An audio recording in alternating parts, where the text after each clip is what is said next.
Dobar dan, dobrodošli, večer još nije palo, tako da drago mi je da vas vidim u velikom broju.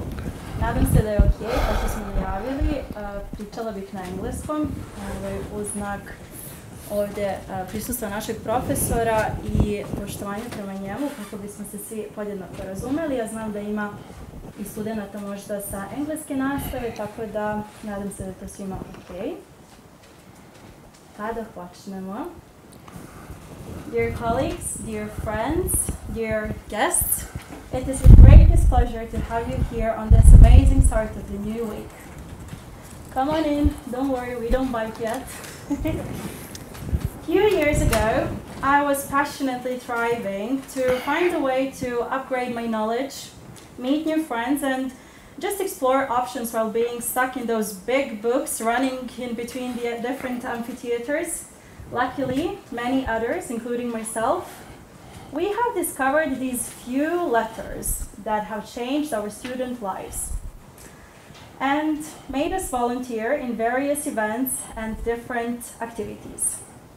Those letters, IFMSA, as student-led non-governmental organization, has been nourishing a beautiful atmosphere of dedication, friendship, and opportunities that could change your medical career. But also, it helps us shape into more beautiful individuals, independent and well-equipped young advocates and future change makers. For over 70 years now, the organization has achieved a lot, and having different generations of healthcare providers coming each term, there have been various projects throughout the time. But most importantly, what it continues to be is a platform to connect beautiful minds and make them achieve their mutual goals by pushing limits. Our work is present in different standing committees that you can see here in our banner. And those are exchanges, medical education, public health, sexual and reproductive health, human rights, with numerous trainings and ways to volunteer. And doors are open for you always. Today, IFMSA Serbia, as part of the umbrella called IFMSA, counts hundreds of student volunteers in different medical faculties around our country. And it has a great team that brings new ideas and helps keeping the tradition of big achievement on local, national, and international levels. Now, as a final year medical student and president of this beautiful organization in my team, I would like to use this opportunity to share how honored I am to have you guys here with me. Now, I would like to give you slightly story time, a background of why and how did we end up here today. I would like to express how I felt on one of the airplanes and the flights when I was coming back from the biggest IFMSA meeting last year. And that meeting was extremely tiring, as it is very important for us members. And I have to admit, it was very challenging to be on that plane, and even when my mind was occupied with different activities that were happening throughout the past week, I did not mind starting a conversation with a stranger. Once you find yourself in IFMSA environment, you really learn to appreciate the small talks, and it becomes quite normal to face the unknown regularly. Also to be surrounded with motivated people who are aiming to always seek for growth. So, during this flight, I felt it was yet another great time to leave a mark or contact information, which is why we can now all together witness a beginning of great collaboration that has been planted in the air, basically. Lesson learned and practiced during my years in IFMSA is to always be mindful and ready to listen to people that are around us and maximize our time together, because we just never know what they can bring to our life or work. Hence, I would love for you to welcome my dear friend Samuilo and to personally thank him for opening the doors for my organization and bring us and help to start these lectures with our guest, Professor Dr. Krenston. And before we continue, I would like for you to hear a few words from him. Welcome.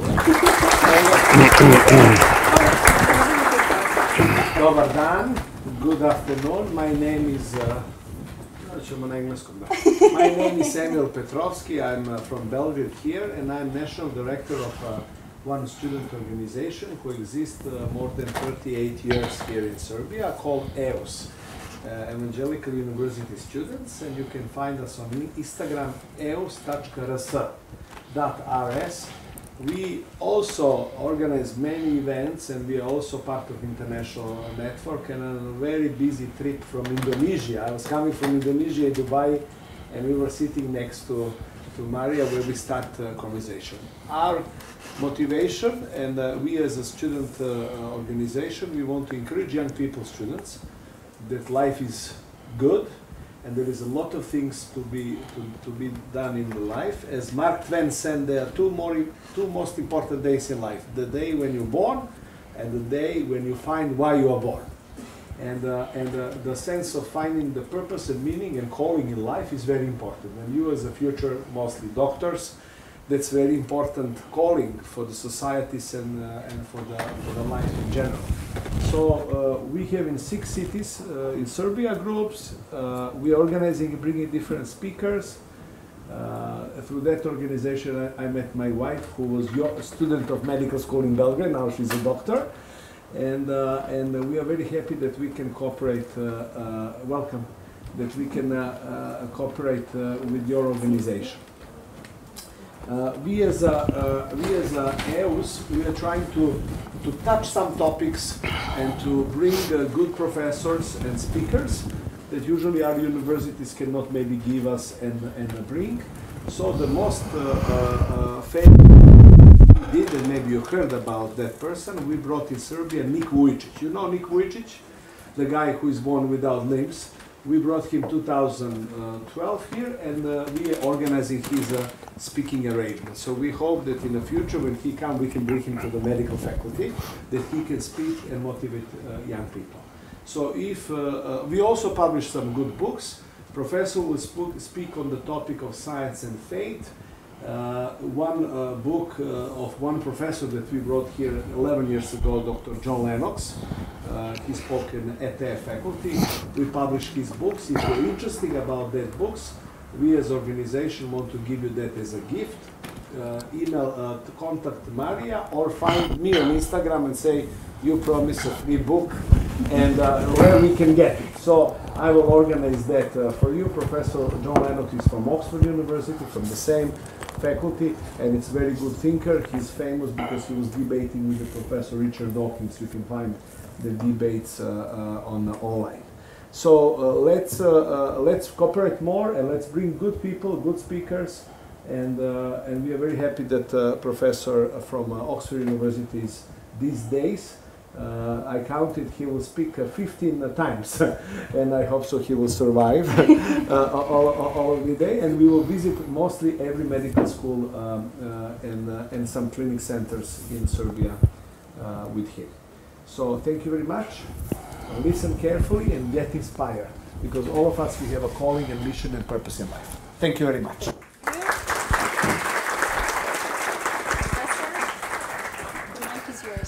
Thank you very much. So we are going to look at a couple of things tonight. In fact, we're going to look at one extra thing. I have one extra slide presentation which we will look at after leadership. So I am a professor at Oxford University. I'm a surgeon.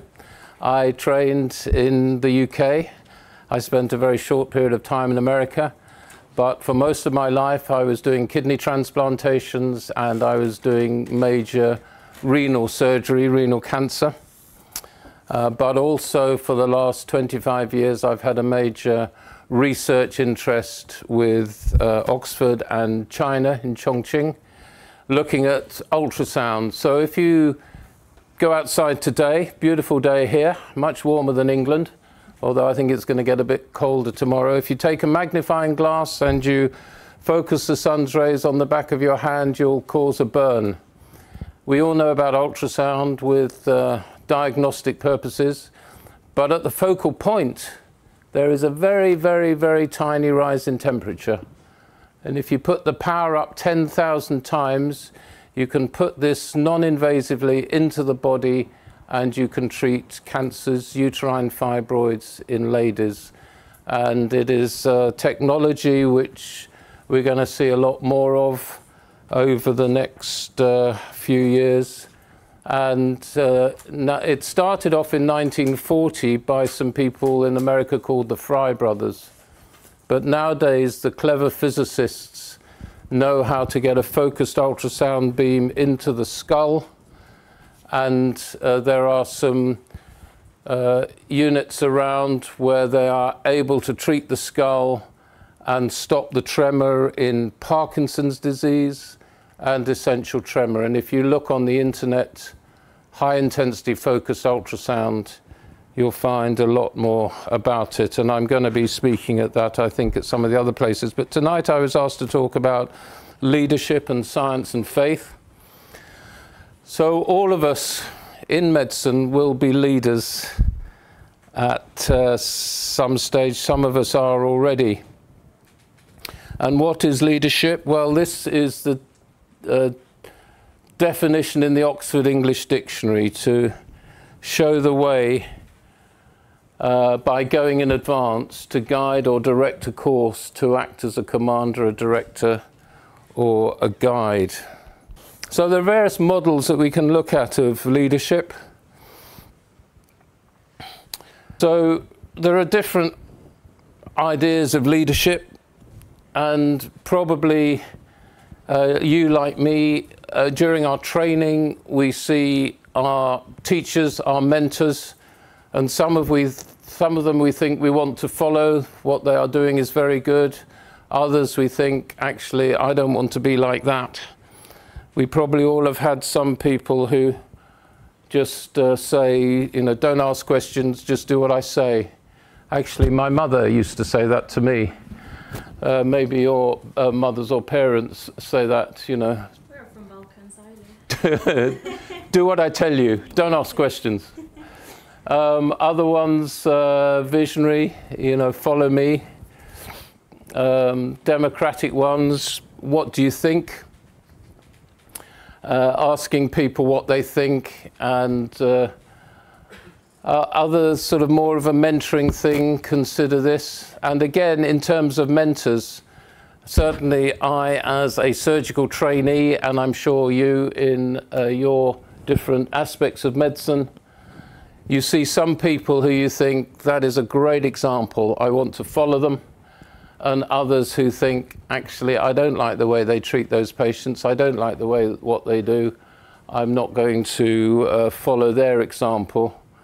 And then service, what's called servant leadership, where you do think of other people, you want to lead them. There needs to be a sense of authority, but people come first. This person was a speaker in the House of Commons in the United Kingdom. He died in 1997. He was a Welshman, and he grew up in his young days as a miner in Wales. His father was a miner. This is his coat of arms, and there's a miner's lamp on the top there. And this is his motto, which is in Welsh, byd ben byd bont, which means he who would be a leader must be a bridge. So that's a great model for leadership, being a bridge, that you have a vision that you can inspire others with, but also be a bridge that you can take them over and on to higher things. And this is the military college in England, where all the officers are trained for the army. We have Cranwell, where they're trained for the Air Force, and Dartmouth, where they're trained for the Navy. But this is the Royal Military College. This is where King Charles did training, and I think Prince William did some training. And this is their motto: to serve to lead. So that's another idea of leading, but leading by being a servant, by being somebody that thinks about other people, but other people are happy to follow.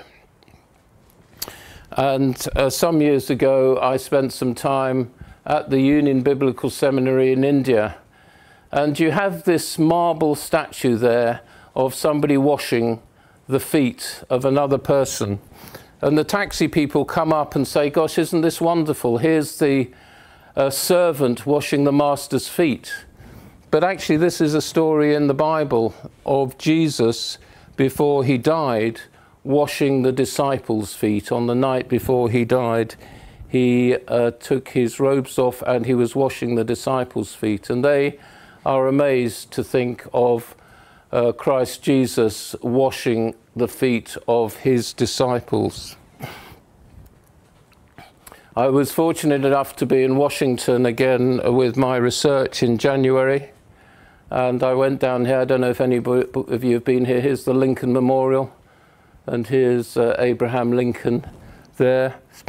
And here's what he said: if you want to test a man or woman's integrity, give them power. And I'm sure as we look around the world today, we can see what power does to certain people. And a famous Englishman many years ago said, all power corrupts, and absolute power corrupts absolutely. And a true leader must know the limits of his authority. And it was Hitler, and I'm sure we can think of other people whose election to office destroyed that office. So authentic servant leadership does carry an element of authority, but power is only safe in those who are humble enough to serve. Leaders need a vision. George Bernard Shaw, who is an English philosopher, I haven't got a picture of him, I'm afraid, but he said this, that instead of seeing things as they are and asking why, I dream things that never were and ask why not. And I think a leader does need vision and to know where he's going and to have some vision of what he wants to achieve in the future. And you probably know the name of Ernest Hemingway, a writer of many books. And somebody said a leader needs guts, but actually Hemingway's definition of guts was grace under pressure. And I'm sure when you're in positions of leadership, there is always a certain amount of pressure on you. And you cannot please all the people all the time. As they say, you can please some of the people, all of the people some of the time, and some of the people all the time. But you can never please all of the people all of the time.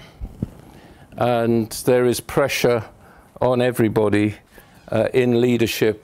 And indeed, it can be a lonely job.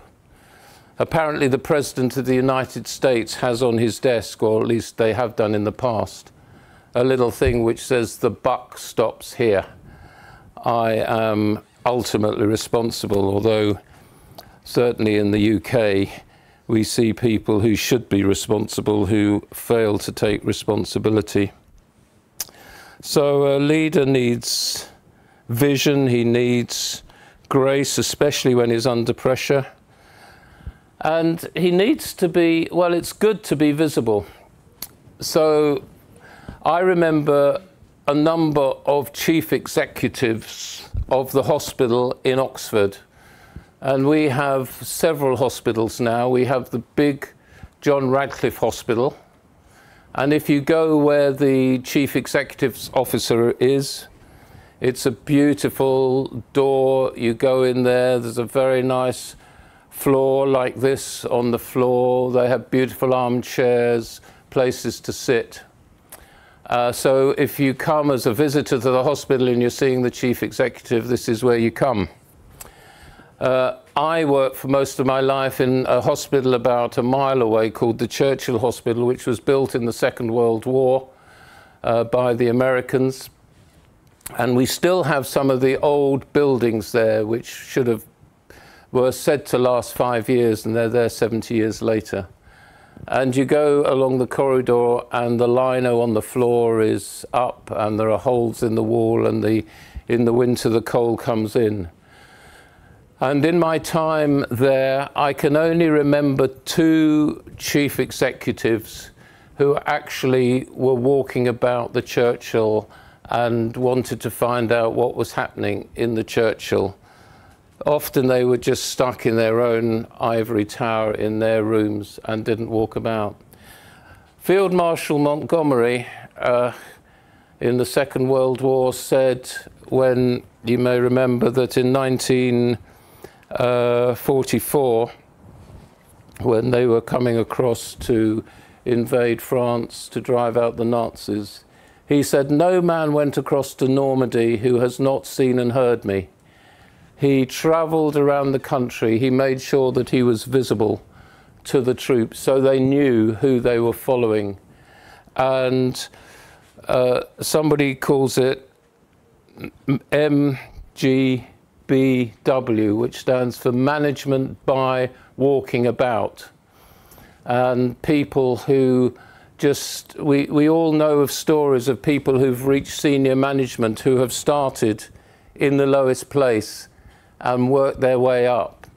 And some fathers who are senior, who then have children, say, "You're not automatically going to become the top man. You're going to start at the bottom, and you're going to know what it's like on the shop floor, and you're going to see what these people do and do what those people do.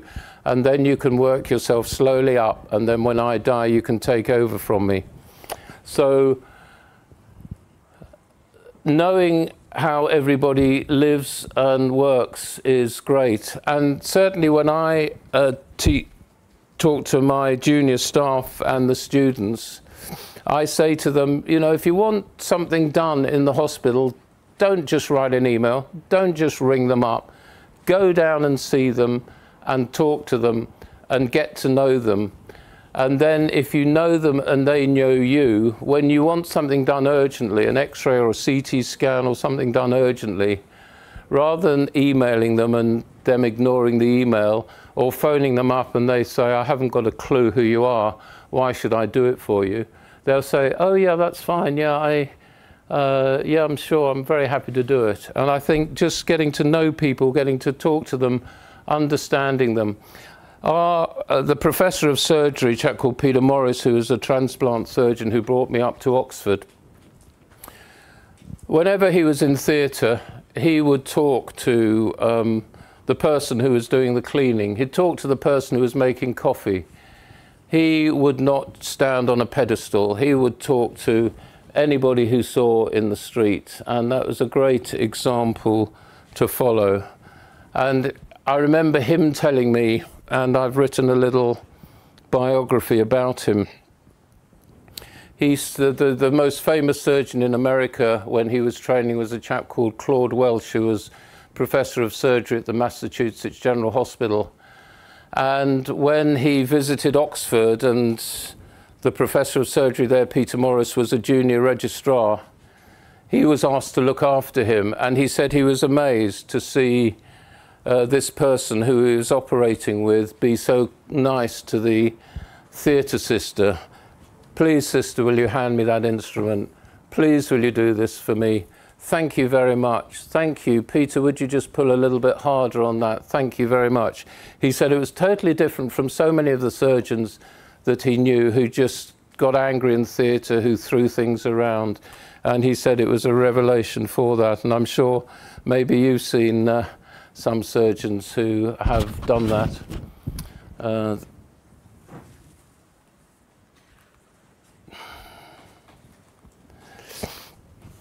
So this person, Charles Maurice Talleyrand, a French person, said, "I'm more afraid of an army of 100 sheep led by a lion than I am of 100 lions led by a sheep." So it is terribly important who the leader is, and is it somebody that people want to follow or not? Somebody said it should have a magnet in his heart to draw people to himself, but also a compass in his head so that he knows where he's going. There's no point in drawing a lot of people in to you to be with you if you haven't got a clue where you're going or where you're going to take them. And then, you know, the question is, what is success? There's a story of a doctor some years ago, a little bit away from Oxford, who was very well known in the clinic. All his patients liked him and respected him. And on one Saturday morning, his children came and sat on the steps outside the hospital saying, you know, Daddy, when are you going to come home to the family? You know, we all tend to be busy.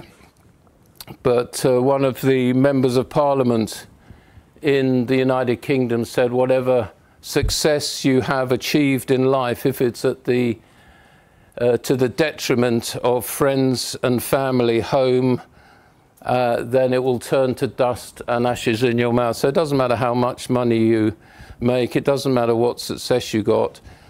Somebody said to be happy at home is the end of all human endeavour. And this was another field marshal who said, characteristics of a leader: absolute fitness, complete integrity, enduring courage, undaunting initiative, daring willpower, knowledgeable judgment, team spirit. But what he said is the adjectives, in other words, the absolute, the complete, the enduring, the undaunting, the daring, the knowledgeable, are as important as the others.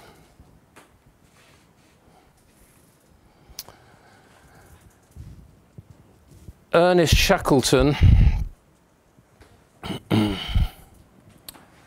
oh, sorry, let's go see if we can go back. So Ernest Shackleton was a British explorer, Irish I think actually, explorer, who travelled to the South Pole in, are you okay? Okay, sorry, yeah, okay. Don't worry. Fantastic. So he travelled to the South Pole in the early 1900s. And I don't know if you know the story, but he didn't get to the South Pole. And his ship was caught in the ice, and they were there for about 2 years. And then eventually the ship was crushed by the ice and sunk. So he was left with about 30 or 40 men, 2 boats, which they dragged across the ice to the sea. And these were boats, you know, open boats, probably, you know, long as half of the this room. And he managed to get all the people to the nearest land, which was a place called Elephant Island, which was probably a couple of 100 miles away. But there was no people on there, and nobody knew what had happened to them. And of course, it was long before phones or internet or all this sort of stuff. And then he had to go across the open southern seas with huge waves in freezing conditions to a little island called South Georgia, where there was a whaling station. And it's the most extraordinary journey, and he didn't know whether he'd make it. And he took 6 people with him. And it's very interesting because he took 5 people that he wanted, and he took 1 person that he realized that if he left this person behind with the other group, he would cause a lot of trouble. So it was extraordinary. He took 1 person because he didn't want to leave that 1 person behind, and the other 5 people because he wanted them to help. And 1 person with a sextant and a compass who managed to navigate, often without being able to see the sky for much, with waves breaking open this open boat that they put a little bit of a decking on, cold and freezing conditions for about over a week. And they managed to navigate to this small island. They actually ended up on the wrong side of the island, but because of the wind and the tides couldn't easily go down. So having got there, he then had to go across some mountains that nobody had ever gone across before, and ended up at the whaling station and managed to then send a boat round to collect the rest of the men. A most extraordinary journey of leadership, but it was very interesting, those he chose for that trip, including one person that he realized he could not leave behind because they would cause a lot of trouble. And Gorbachev said that life demands that you make courageous decisions, which one has to do as a leader, and one will not always get it right. But you have sometimes to make a decision rather than just being vacillating and indifferent. So this person is William Osler. So let me tell you a little bit about him. He was the most famous doctor in the Western world over 100 years ago. He was a Canadian, went to America, did stuff in Europe, ended up in Oxford.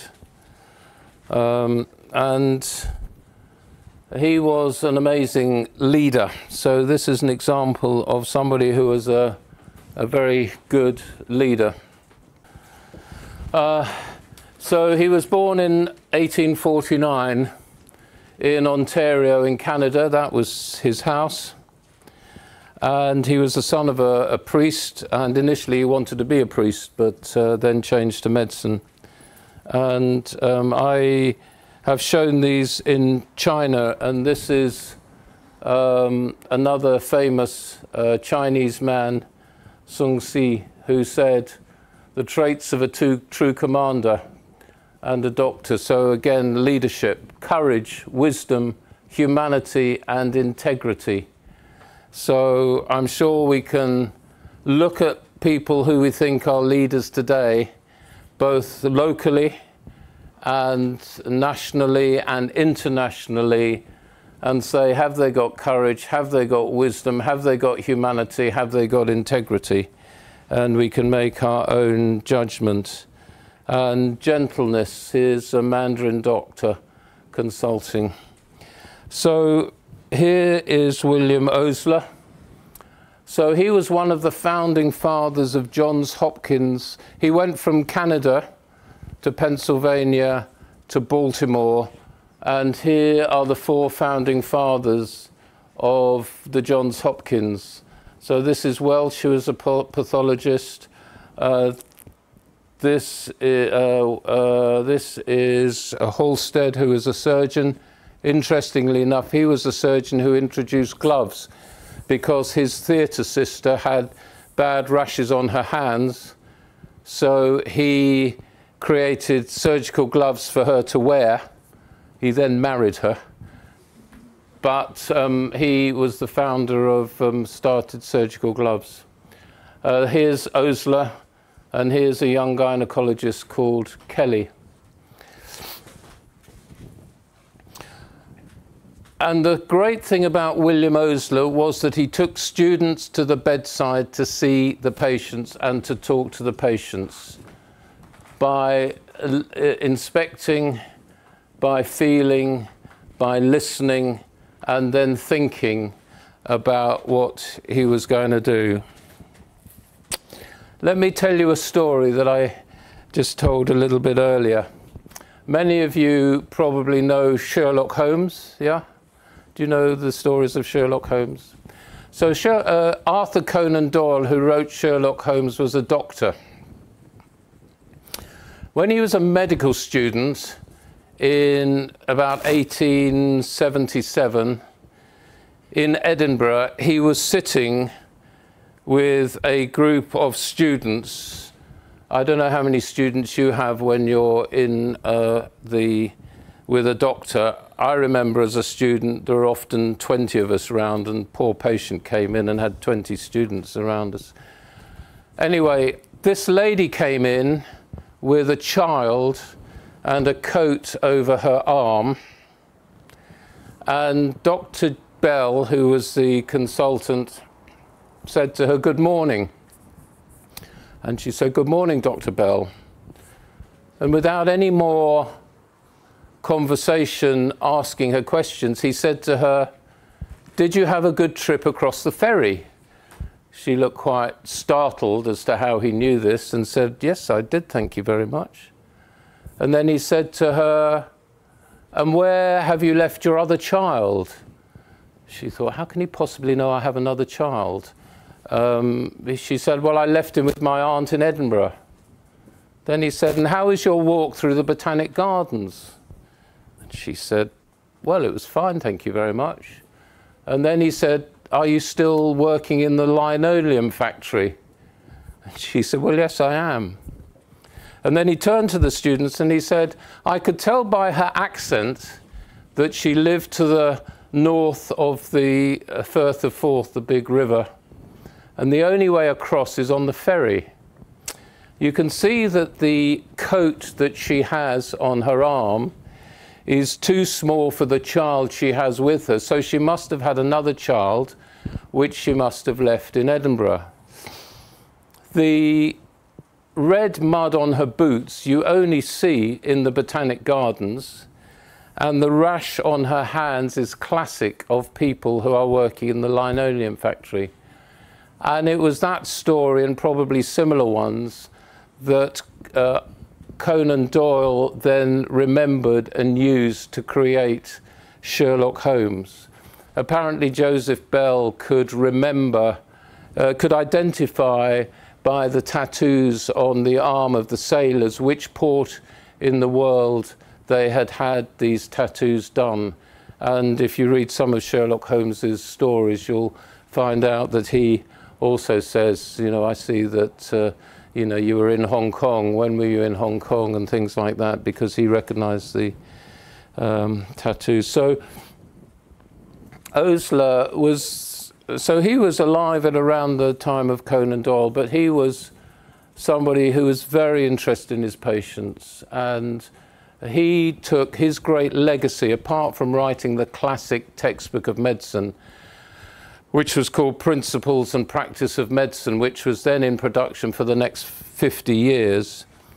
His greatest legacy, he said, was taking students to the bedside. And I've written a little book on him, which I meant to bring, but I will leave and you can have a look at and get. So he said, medicine is learned by the bedside, not in the classroom. He has all these wonderful quotes. The good physician treats the disease. The great physician treats the patient who has the disease. A few weeks ago, I was in a clinic. I was doing an operating list, and people who have microscopic hematuria often have a flexible cystoscopy before they have a general anesthetic, because most of them don't need anything doing. Anyway, one of the specialist nurses who did a flexible cystoscopy on this person saw a little red spot in the bladder, and so booked him for a general anesthetic and a biopsy. She'd looked at the bladder, but she hadn't thought about the patient. So when the patient came in for a general anesthetic and we were talking to him, he had had metastatic pancreatic cancer 12 months ago and had been given 11 months to live. And so a tiny red spot in the bladder for somebody who was not particularly well and not particularly fit for an anesthetic was totally irrelevant. So, you know, the good physician treats the disease, but the great physician thinks about the whole patient. And it's much more difficult to do nowadays. When I started off doing kidney cancer, you were talking to people and, you know, you might have felt a mass in their abdomen. They might have come in with bleeding or you know, pain there. Nowadays, most of them just have had a CT scan done for another reason and come in because they've got a small kidney cancer. And it's very interesting, very easy just to look at the X-ray or the CT scan and forget about the patient. And here he said it's easier to buy books than to read them, and it's easier to read them than to absorb their contents. And this was his father's. His father actually was invited to go with Charles Darwin on his expedition to the Galapagos Islands, but because his father was ill at the time, he didn't. So he who studies medicine without books sails on an uncharted sea. But he who studies medicine without patients does not go to sea at all. And this was his philosophy, care and compassion. And he brought medicine into the scientific age, but he was not arrogant, and he thought about the whole patient, physical, emotional, and spiritual. He was sad when he had patients that he was unable to cure, but his junior staff said of him, if you want to see the chief at his best, watch him as he passes the bedside of some poor old soul with a chronic and hopeless malady. They always get his best. So it wasn't one of these doctors who saw somebody sick in bed who was going to die soon and just ignored them and passed by. He would sit with them. He would talk with them. Respect your colleagues. Don't treat yourself. He who treats a physician who treats himself has a fool of a patient. I had a colleague who was trying to prescribe for himself a little while ago some drugs and actually got told off by the General Medical Council, actually. So, but it's dangerous to treat yourself. We're here to add what we can to life, not to get what we can from life. He was always great with the children. There's a story of when he was in Oxford, because he ended up as the Regius Professor of Medicine in Oxford, which meant that that's an appointment that the King or the Queen makes. There's a Regius Professor in Oxford, a Regius Professor in Cambridge. It's the most senior medic in Oxford. And when he was in Oxford, and he used to entertain all these great people during the First World War, a lot of the generals coming past Oxford stopped in at his house. He very sadly only had one child who, at the age of 21, was killed in the First World War, and he was never quite the same after that. But there was a lady who came and met him in Oxford and said, Osler, that is a very interesting name. Many years ago in Canada, my brother had smallpox and died in Canada and was looked after by a physician called Osler. And Osler said, yes, that was me. I remember him. And Osler, as the most senior doctor in Oxford, he wrote to a colleague in Canada. He got them to send a picture of the son's grave. And then when he was going on holiday down a couple of 100 miles to Devon, he made a detour to see the boy's mother, who was still alive, and give her a picture of her son's grave. So that was the sort of doctor that he was. One of the first duties of the physician is to educate the masses not to take medicine. I know we're giving lots more antibiotics than we should these days, but this was interesting. He said the young physician starts his life with 20 drugs for each disease, and the old physician ends his life with 1 drug for 20 diseases. And this is pre-COVID. 100 years before COVID, soap, water, and common sense are the best disinfectants. And he was humble. I've learned to be a better student and to say to my fellow students, I do not know. And this was his legacy, his greatest legacy, insisting that the students went to see the patients and talk to the patients. A whole load of my old notes now, because they're more than 7 years old, are being thrown out. And somebody was going through them and said, it's very interesting because most doctors just talk about the medical condition, but I always used to find out about the patients. And we had the privilege earlier on of visiting the Royal Palace, and I operated on the son of the surgeon who operated on King George VI. And he sent me a letter that the king had written to his father to say thank you for this operation when he took the lung out. And I have over the years enjoyed talking to people who served in the world wars, who've done extraordinary things, and it just makes life interesting. And I've always felt that if whatever specialty you're in, eventually it can be, I mean, every patient is slightly different, but as a urological surgeon, one person with lower urinary tract symptoms is much the same as another. But their life stories are different, and I know we cannot spend, because we're all under pressure, you cannot spend time talking to everybody, but you get some fabulous stories. And my junior staff, who are now consultants, remember and do the same. And one of my colleagues, who's now, he was a junior with me, he's now a consultant down in the south of England, he said, "Oh, I had an interesting patient the other day, you'd be interested to hear this." He said, "I had somebody who changed the course of the Berlin Wall." I said, "What do you mean?" He said, "Well," he said, "this person was 84, but when he was 16, he was in the army, and they were putting the barbed wire up where they were going to build the wall. And he said a lady came out of her house and said, 'Oh, please, please, please don't put me here. All my family is on this side.' So this 16-year-old, and he could have got court-martialed for it, apparently just went like this and put the house on the west side rather than the east side as a 16-year-old who had probably got turned. So presumably when they came to build the wall, they presumably thought there was some special reason why it went like this, and followed it and built it like that. So, I mean, people are fascinating. It's very interesting talking to patients.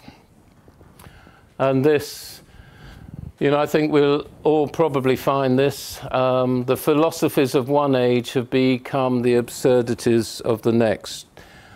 Certainly, I remember when I was going through school, I did an exam, and then you went off to onto the next level, and they said, actually, some of what they taught you before is not right. This is what it is. And then you get to university, and they say, well, actually, what they taught you at school isn't right, but this is.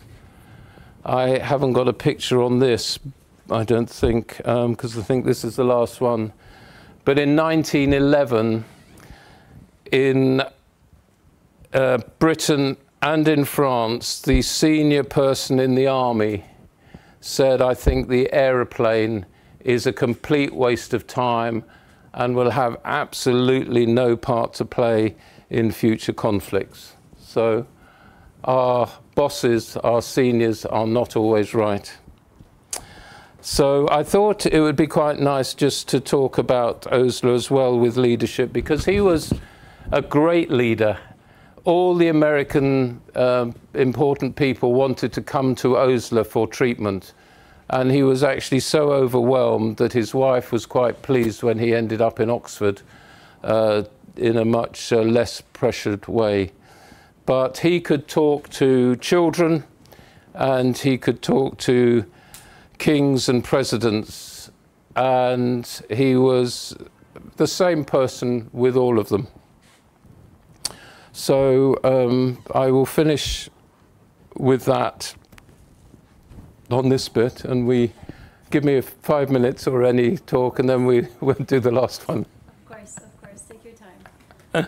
We can take questions. Yeah, we'll take questions. Now? Okay. I had a question about the quote right before the one about going to sea. Could you just memorize it? Sorry. Which one was that? Is it on this presentation? It's on this one, Okay. so right before this. It's simpler to buy books. This one? Yes, that one. So I have written a little book about Osler, and I have all his quotes in it. and I meant to bring it, and I will give you a copy, and I think you can probably get them on the internet if you want, but it has his story with lots of pictures, and it has all his quotes in them as well. But I will leave you 1 or 2 copies anyway that you can have. Thank you. Thank you. If you want to translate it into Serbian, you're very welcome to do so, and publish it. More questions? Well, you did actually have a question. I had a question. Yeah, sorry. Okay. Let's go. Do you think it's like, should you buy books if you're not ready to absorb their content? So maybe more plainly spoken, should you do anything unless you're ready to do it to the absolute fullest? Is there benefit in that? Well, I think sometimes, I mean, I think there are 2 types of books, aren't there? There are books that you read for pleasure, and because you're doing something and learning them. There are other books that you use for reference. So I think, you know, for example, his book on principle, it's very interesting. His book on principles and practice of medicine is about 2 tomes like that. When I was studying for an exam, I went through a surgical book that thick and made notes on the whole thing. I think there are other books that you do buy but use as reference books. It's quite interesting that his book, Principles and Practice of Medicine, which was first published in 1895, a clergyman who worked for Rockefeller, I'm not quite sure why a clergyman was working for Rockefeller, but anyway, there was a clergyman who was working with Rockefeller. He took Osler's books with a medical dictionary, and over the summer he read it. And he realized that here for the first time was a book that tried to combine medicine with science. And he showed it to Rockefeller and talked to Rockefeller. And it was through that that Rockefeller started medical foundation, and a lot of his money was going to medicine.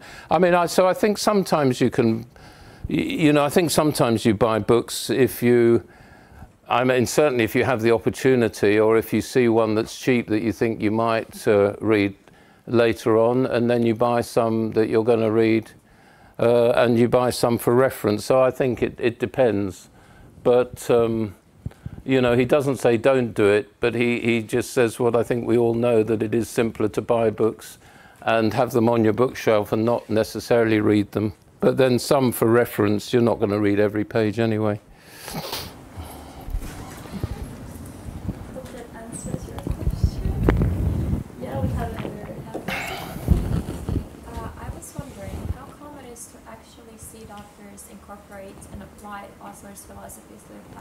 Well, you tell me. I mean, if I can tell you the people that I've seen in Oxford, and there are some that do and there are some that don't. And I think probably we all know doctors who we think, if I was ill, I would like to see that person, but I wouldn't like to see that person.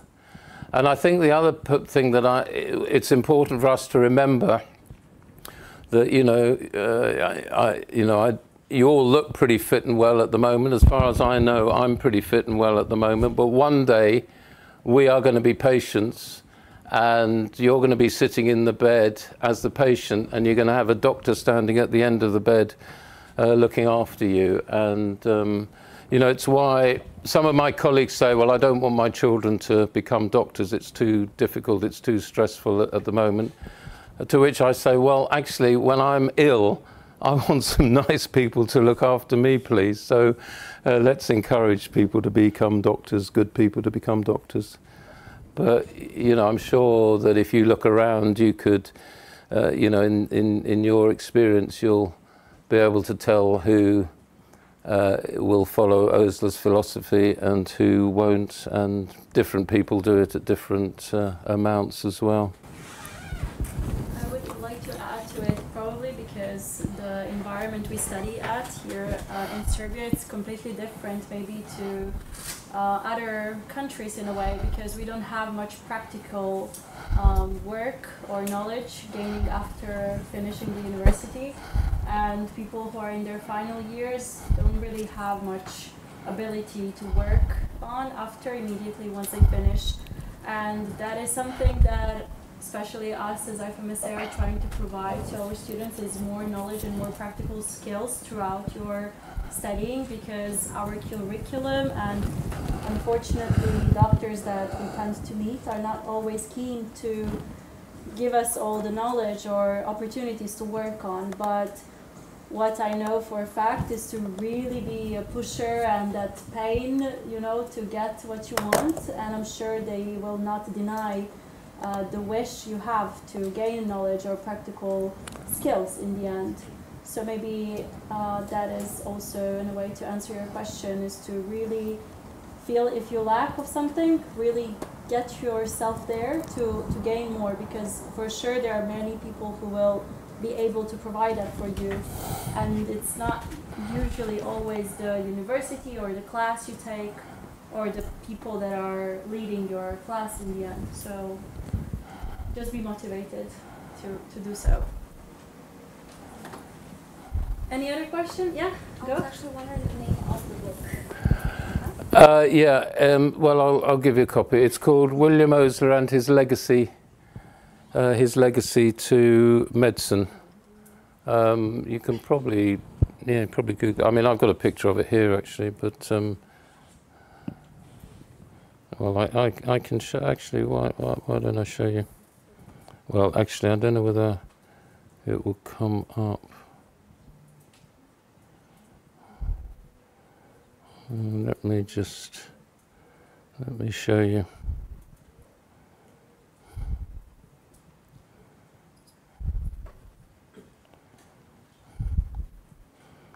You can have some other ones as well. William Osler and His Legacy to Medicine. That's basically. There you go. The name. Yeah. So these are just other people. So he was the professor who brought me to Oxford.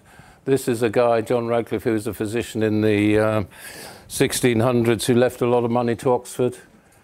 Penicillin, Alexander Fleming discovered penicillin, although there's suggestions that other people did it beforehand. But the person who actually made it accessible in 1940 was a chap called Norman Heatley, who we used to know. He died in 1994. Again, a lovely, humble man.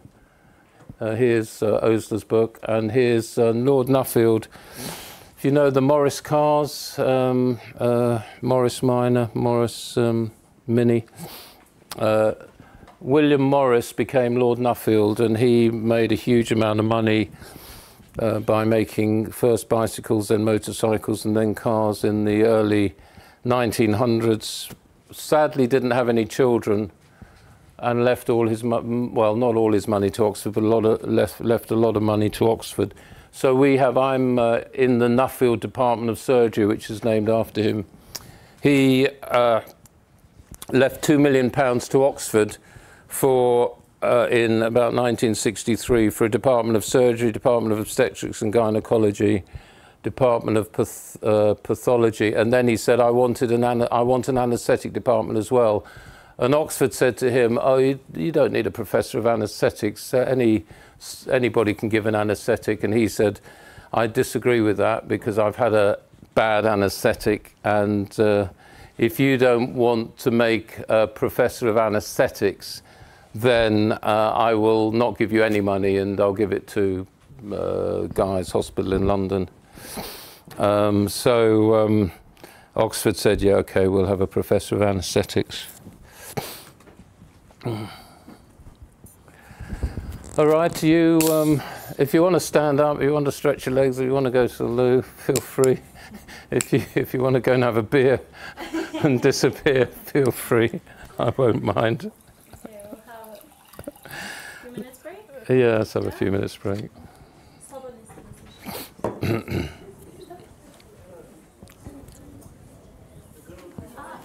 you had a question.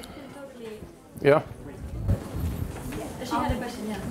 My question is, like, in your presentation, you had a lot of quotes about William Osler. Yes. But why did you choose him? I chose him because he ended up in Oxford, And in Oxford, the medical students have Osler's house, which is where their medical student thing is. And the house that he bought is in Oxford. It's linked to Green Templeton College, which I'm a fellow of. And I helped to look after his house. He still has a library. Most of his books went back to his McGill University. But there's an Osler Road in Oxford. There's the Osler students. We have his house linked to Green Templeton College, and also because he was such a humanitarian doctor. Topic that we want to tackle today. So if any of your friends headed out and wanted to come back, just text them that we are about to start. Text otvori vrata da imamo to. Okay.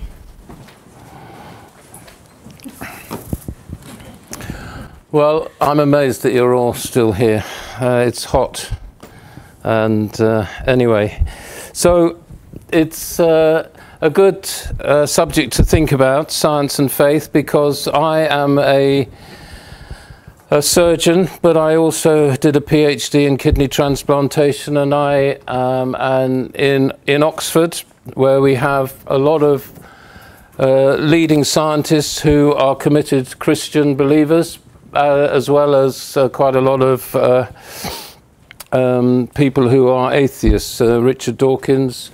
I've never met Richard Dawkins personally, although interestingly enough his brother-in-law is a good friend of mine, because his brother-in-law was a consultant surgeon in Oxford, and we were on the same firm together. And I've operated on several members of his family, and I've looked after his mother, but I've never met Richard Dawkins, and he hasn't needed me to do anything to him yet. But different people, as we all know, have different worldviews. I am a doctor who is, and a scientist who is a Christian, but if you look at Bertrand Russell, he was a philosopher and mathematician who said whatever knowledge is attainable must be attained by scientific methods. What science cannot discover, mankind cannot know. Well, I wonder if that is really true, and I think a lot of people would disagree with this. Incidentally, this amazing picture on the left is, you probably can't read that, but it was taken by the James Webb Telescope, the pillars of creation from NASA's James Webb Space Telescope, something that is 6,500 light years away. Just extraordinary. What you know, on the fantastic, on the one scale of science. My father-in-law worked with electron microscopes right down to the smallest thing. This is another Nobel Prize winner, Sir Peter Medawar. Peter Medawar won the Nobel Prize for transplantation and immune tolerance. Did a lot of work with skin grafts on mice and was working out a lot of the immunology of that. I saw he died in 1987. I started my PhD in 1983, and he came and opened the transplant unit in Oxford shortly before he died. He sadly had a stroke and was in a wheelchair when I met him. But he was, as I say, he got the Nobel Prize for Medicine in 1960. But he said science limits are made clear by its inability to answer childlike scientific questions such as, where did it all begin? What are we here for? What is the point of existence? And Johannes Kepler, who's a German Lutheran mathematician, he, and indeed a lot of science over the years has been done by people who did have a belief in a greater being, in God. And he said, when I do my science, I'm thinking God sorts after him. It's interesting that the motto of Oxford University is a quotation from Psalm 27. The Lord is my light, Deus me illuminatio is the motto of Oxford University, the Lord is my light. And it's interesting that over the doors of the Cavendish laboratories in Cambridge, are also words from the psalm, great are the works of the Lord, and in wonder they were created. So it's interesting that even if nowadays, well, I'm sure all through life there were people who were questioning it, but it's interesting that the great universities in Oxford and Cambridge have a understanding of God's works. Now, Denis Noble, who, when everybody looks at him, they say, well, he needs a haircut, really. A lovely, lovely guy. He's still alive. He's in his 80s. He did his first, he did his preclinical medicine back in the 1950s, and then became very interested in cardiology and the heart. And basically was the man who understood some of the heart rhythms. I interviewed him a few months ago, and most extraordinary man, incredibly bright, because in the early 1960s in London, when he was doing his thesis, he wanted to model various things to do with the heart.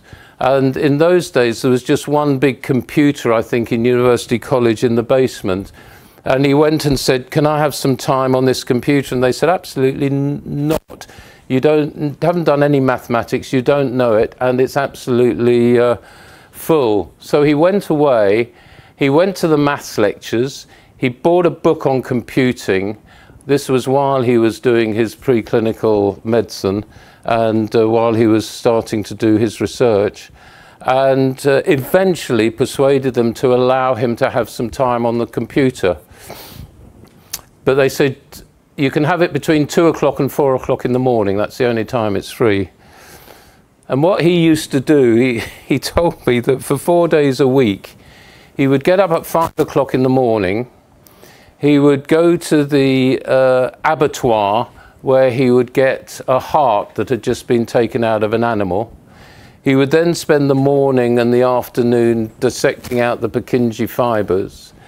He would then set them all up in saline, which would take him till about 11 o'clock at night. Then he would have a couple of hours kip, strong cup of coffee, go onto the computer from 2 o'clock till 4 o'clock in the morning, and then at 5 o'clock he'd go back and get the next heart. He said, I'd do this for 4 days in a row and then I'd collapse. Anyway, I asked him if he was a theist, if he believed in God, and he said, and this is what he said to me, he said, the big why question, why do they exist? The best answer is that we don't know. The Big Bang, he said, and he's written various books on this actually, called The Dance to the Tune of Life. He said the Big Bang model would not predict what we're seeing as some of the earlier structures that are now being assessed by the James Webb Telescope. I think that atheism, in other words, I don't know, is not a bad description of an agnostic view, which is that I don't know. So in Oxford we have people like Richard Dawkins who say that Christianity is a load of rubbish. We have very eminent people. It was very interesting because he said, well, I had a debate with Richard Dawkins at Hay on Wye, which you can see on the internet, and I disagree with Richard Dawkins. And then he said to me, he said, but I do know Richard Dawkins quite well because I examined his thesis. But he said, if he'd have given me his latest book on the selfish gene as his thesis, I'd have said, Richard, this needs some major revision before I'll pass you. So, so we have Richard Dawkins on the one hand, we have Denis Noble who says, I don't know, but I don't agree with him. And then this person, so James Kennedy, who's a good friend of mine, he did his medical degree in Cambridge, and then he was my research registrar. I did his PhD in Oxford, and he was the one that started this big research with me with China back in 2000. So he did his PhD on high-intensity focused ultrasound, and he then changed direction and became a priest. He's now ordained. He's a priest who runs a church in north of Oxford. But he was invited in. China couldn't understand why he had changed from being a a very well respected, he was probably my brightest research fellow. He'd have been a professor of surgery if he'd have stayed in medicine.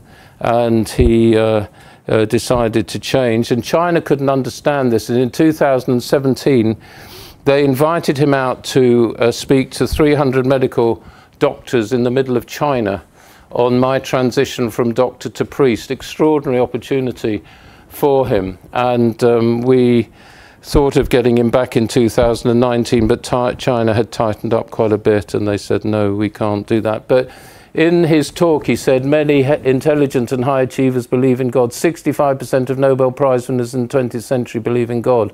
Some of the best lawyers in the world believe in God.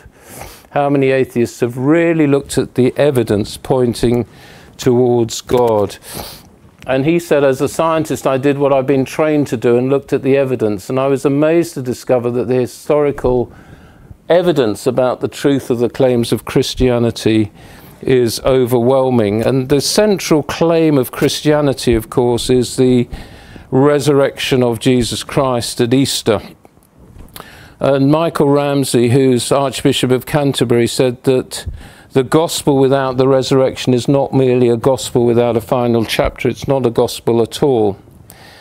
And Chuck Colson, you probably have heard about and know about the Watergate scandal in the United States back in the, whenever it was when Nixon was president, and it led to well, basically it would have led to, potentially led to Nixon being put in prison had he not been pardoned by his successor. But Chuck Colson was put in prison for the Watergate cover-up.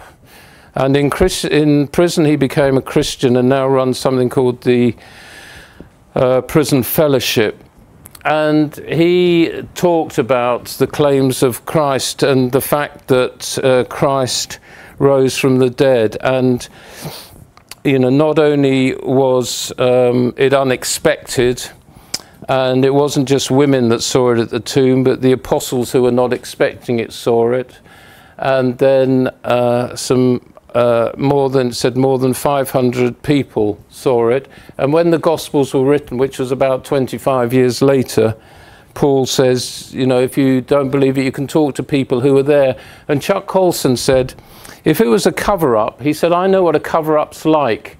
We tried to cover up Watergate, and just 25 years after, it would be, not only would it be difficult, and then he went on to say that most of the people who were witnesses to the resurrection of Jesus Christ actually ended up either being martyred or dying for what they believed in. And he said that actually you not only would you not get away with holding a secret for so long, but I would not have wanted to die for what I believed to be false. He said there was no conspiracy. Men don't give up their comfort, and certainly not their lives, for a lie. John Stott, who I knew very well, was chaplain to the Queen of England with a number of others, and was rector of a big church in London called All Souls Langham Place. He died in 2011. His father was a very senior doctor in Harley Street in London, and he got a double first at Cambridge in languages and then in theology. And he talks about, some people say, you know, faith is just blind faith in something that you don't trust and you're not sure about. But we all have faith of different sorts. I mean, when I came from London, I had faith that the airplane that I was flying in wasn't going to crash, and I had faith that the pilot knew what he was doing. And we all have faith in something or other. And he says faith and sight may be contrasted in the Bible. Thomas, one of the apostles, says, unless I put my fingers in the wounds of his hand, I will not believe. And then he saw Jesus, and in fact he didn't actually have to do that, but he believed. So faith and sight in the Bible are contrasted, but never faith and reason. We believe that there is a reasonableness for believing in the truth of Christianity. And here's John Lennox, who is a good friend of mine. He's also emeritus fellow at one of the colleges in Oxford, who's been here. Samuel knows him very well, and this is the person whose book is available. Professor of mathematics and an apologist. And he says this: science takes things apart to see how they're made, but faith puts things together to see what they mean. And certainly I commend his book and books to you. And then this is somebody called C.S. Lewis, who many of you may have heard of, famous for many books, including the Narnia children's books, which are amazing. And he was, yeah, sorry, that's wrong. He wasn't emeritus professor of mathematics. That was a leftover from, he was professor of English in Oxford and also in Cambridge. But he who came to Christianity late in life said, I believe in Christianity just as I believe the sun has risen. Not only because I see it, but because by it I see everything else. I was talking to students at one of the colleges, and you know, I said, you know, we all have to come to our own decisions as to whether or not Christianity is true. But I think, you know, people need the opportunity just to look at the evidence, and then you come to a conclusion. A lot of people have never actually bothered to look at the evidence to see whether it might be true or not. And I've got some good friends who I go running with. Once I still run a little bit, once a week, who are both ardent atheists. But actually, it was interesting because I gave them a copy of the New Testament. The lady, who, interestingly enough, although she says I'm a committed atheist, she always wants to know what I'm preaching about when I'm talking in church or to students. And I gave her for her birthday a copy of the New Testament. And I said, well, just read Luke and John for me and see what you think about it. And about a week later, she said, I haven't managed to get hold of it yet because my husband's got it. And not only has he read Luke and John, but he's reading Matthew and Mark, and now he's reading Paul's epistles. And she hasn't actually got to read it yet, but it was interesting. So this person, this committed atheist who'd never read it before, didn't know anything about the Gospels before, said, JC, he was a bit of a revolutionary, wasn't he? Jesus Christ was a bit of a revolutionary. I said, well, yes, he was actually. So anyway, you know, I think people have to come to their own decisions, but I would just like to say that there are a lot of very well-known scientists who are very committed Christians. Not all scientists are atheists, and I think, as John Lennox thinks and many other people think, that science and religion are not opposed to each other. They can fit together very well. So I think you've probably had enough. I mean, I'm very happy to answer any questions, but I should think a few drinks and a beer or something. Yeah. Sorry, I have a quick question. Yeah, please. So you mentioned a lot of scientists who are believers. Yeah.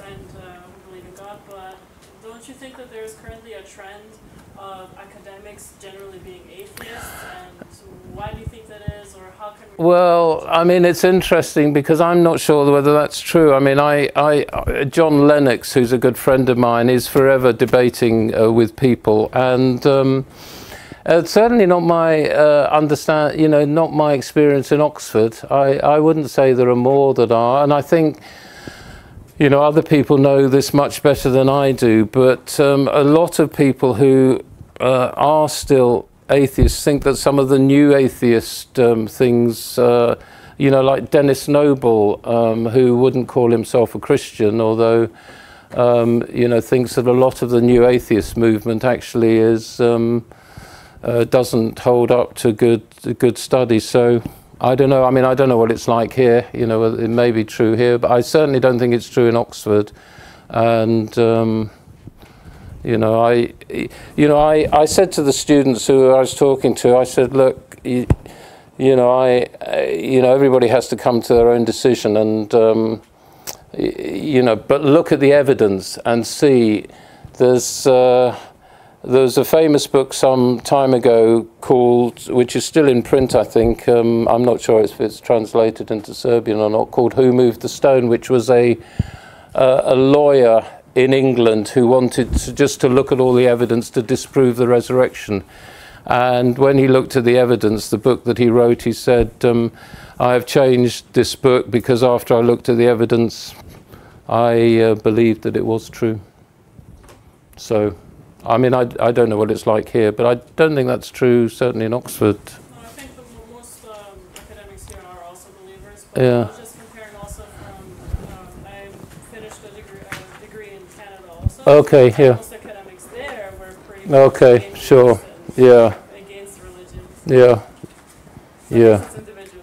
Yeah, I don't know, but it'd be interesting to see how many, because I think Richard Dawkins in his book, dismisses the resurrection in one or two sentences, and I think John Lennox, who's debated with him several times, said, I'm not sure that you've looked at the evidence, and but everybody has to.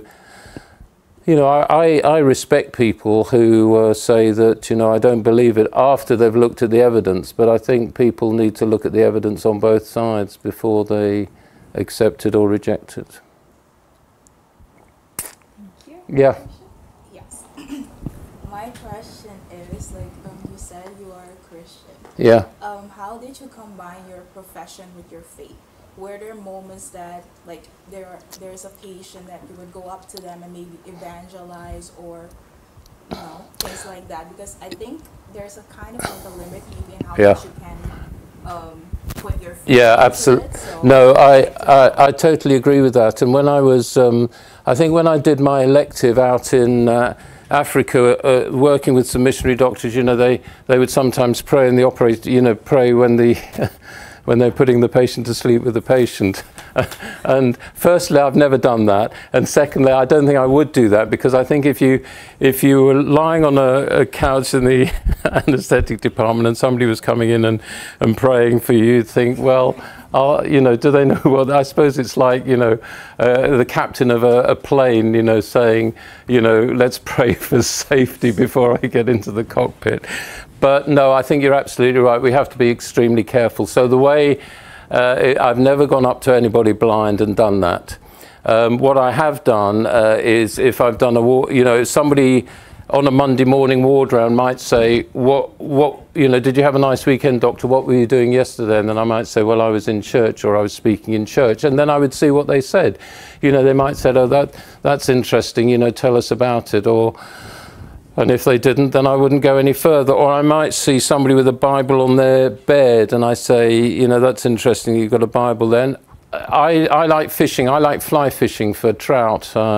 And I always say it's a little bit like just putting a fly in front of a trout and seeing whether or not it takes it or not. So, I might say, if there's a Bible there, I might say, how were you? Or on a Monday, I'd say, did you have a nice weekend? What did you do? And see what they say. Or if they ask me, did you have a nice weekend? What did you do? And then I might say, well, I was preaching. And if they want to follow it up, that's up to them. And if they don't, they don't. But certainly, I think, we are in positions of power as doctors over a patient. And I think you have to be very careful what you say to them.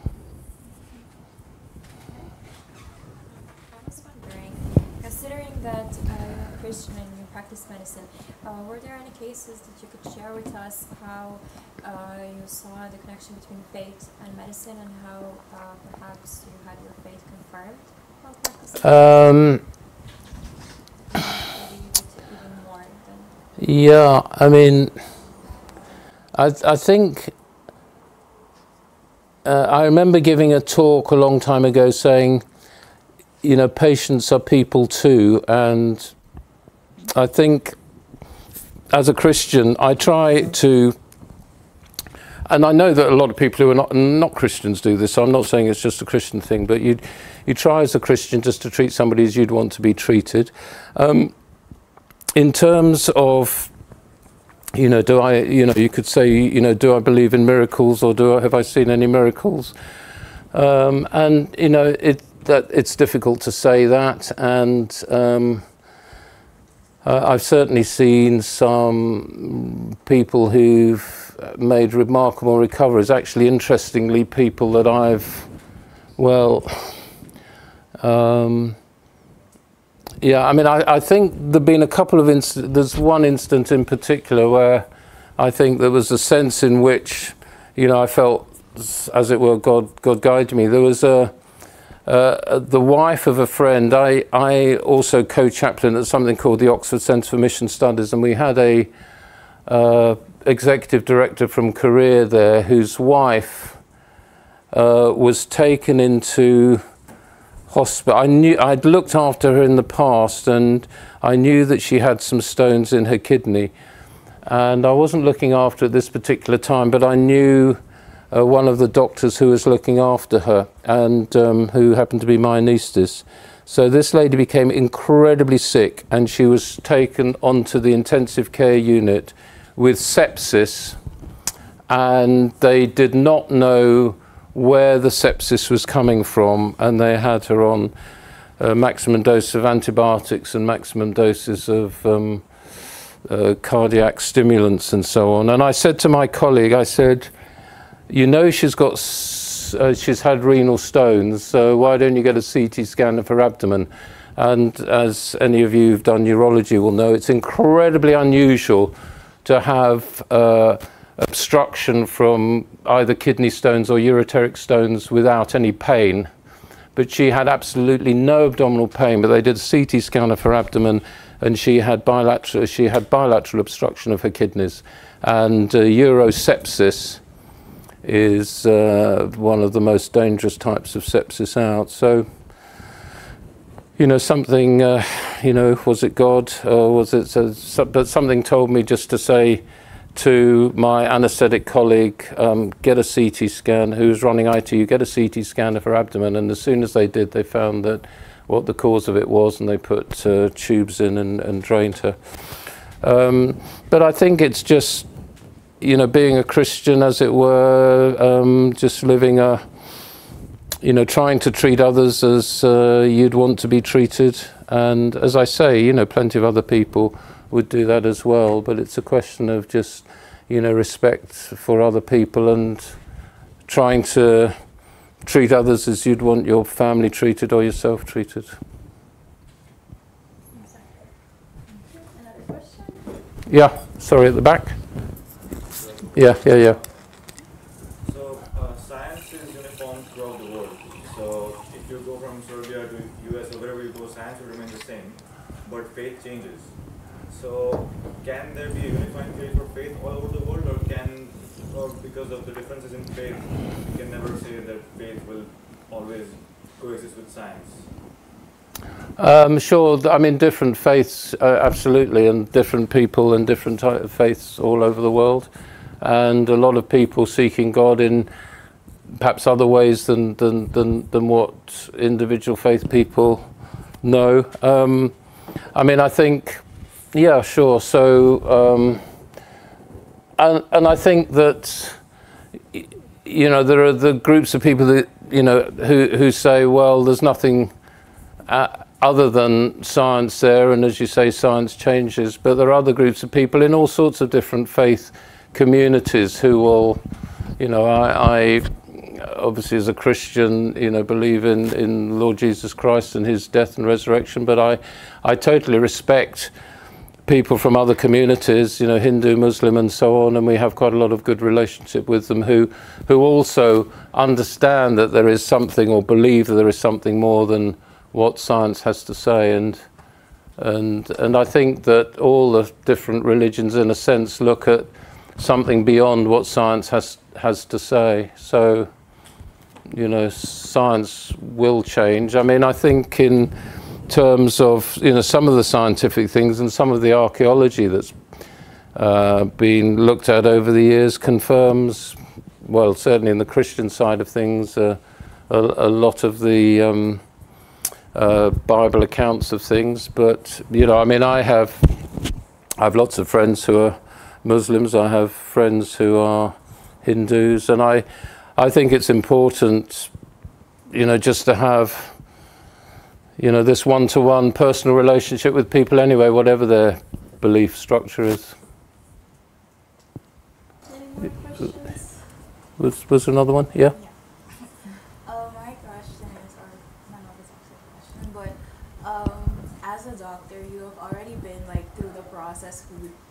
which we are going through. Yeah. What is your advice to us as students who want to get there, all the pressure, the failing, the studying, just the long period? But what is your feedback to us? There are many questions regarding your advices to young future healthcare leaders in the application forms as well. So Yeah, sure. everyone is interested to find out. Yeah. Well, I am now Professor of Associate Emeritus Professor, Associate Professor of Surgery in Oxford. I failed my medical finals. And I had to do another 6 months to pass. And it was perhaps because I didn't do quite as much clinical revision as I should have done, maybe in retrospect. But so, and I think when you're applying for, so obviously it is a question of applying yourself to work. In Oxford, there is a saying, don't try and be clever in Oxford because everybody's clever, be nice and the world is at your feet. I mean, what I would say is that there's obviously the temptation to, I mean, I don't know how it works in Serbia, and things are slightly different in the UK now than they used to be, but you used to be competing for jobs, you were often up against interviews with friends and so on. And there are some people that just try to climb over everybody else to get to where they want, to be nice to the professors, charm the professors to try and get jobs, which I think certainly in the UK so much is done online. I think the most important thing that I would say is what I said, I think, in the first lecture, is firstly be nice to people. I used to tell all my students and the junior doctors, be nice to the general practitioners, because most of the general practitioners in Oxford were married to consultants in Oxford, but they were practicing under their maiden name. So if you were unpleasant to the general practitioners and they would then tell your husband, oh, this young doctor, do you know this young doctor in the hospital? He was absolutely atrocious to me on the telephone. And so be nice to people. And I would say don't use the telephone all the time, don't use the email all the time, just get to know people. If you want some x-rays done, go down, or CTs done, you know, go down, ask people nicely, speak to the secretaries of the consultants and be nice to them. I mean, obviously, we all have to work hard. My second son is a veterinary surgeon. He wanted to be a vet when he was this age.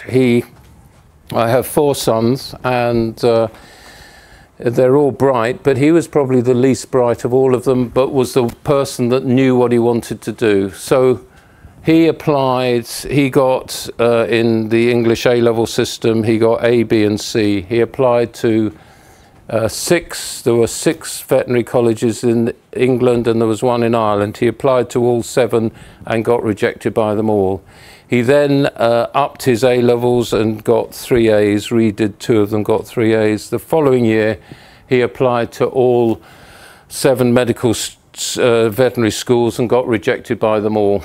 And he was about to do another degree in veterinary pathology first and then apply. And then when all the A-level results came out, he wrote round to all the veterinary schools saying, I'm still here. And the one in London who said, there's absolutely no way you're going to get in this year, in June, actually ended up taking him in September. So I think it's be nice to people and it's be committed to what you want to do. Don't take no for an answer. And if I think if I'd have passed my finals first time round, because of the way that jobs worked out, I probably wouldn't have ended up in Oxford. And you know, don't be put off by past failures. It was interesting, a friend of mine who became president of the Royal College of Surgeons of England got every job he applied for until he applied for Professor of Surgery at Bristol. And that was the first job that he was ever turned down from. And you know, we all have failures in our lives, and I think the thing is to learn from your failures. And I think, you know, I think it was Winston Churchill who said it's, you know, if it's not whether you fail, it's whether you're prepared to get up and carry on and use the failure as a stepping stone to go somewhere else. So if you fail anything, I failed my finals and I failed my physics A level, and I failed quite a few things. And there's lots of jobs. After I finished my PhD in Oxford, I think I applied for 8 jobs around the country, including several in Oxford, which I didn't get.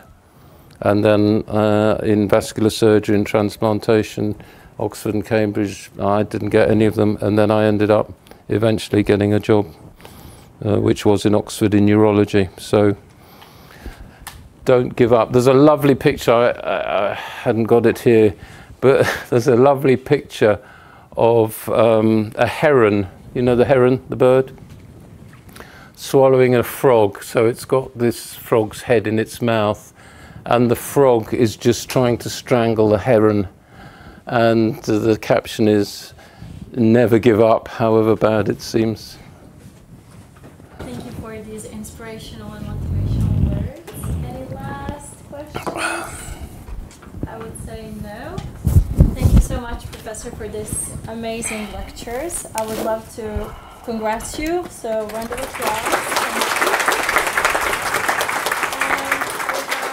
have a certificate of appreciation for you. Thank you very much indeed. Thank you. $1 That's fantastic. Thank you so much.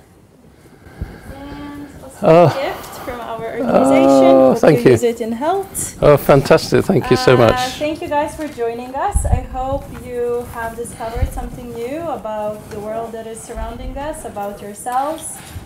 Be very faithful of what you're doing and mindful of your surroundings. As I said, you just never know what kind of collaboration, friendship, and relationships we can gain from one another.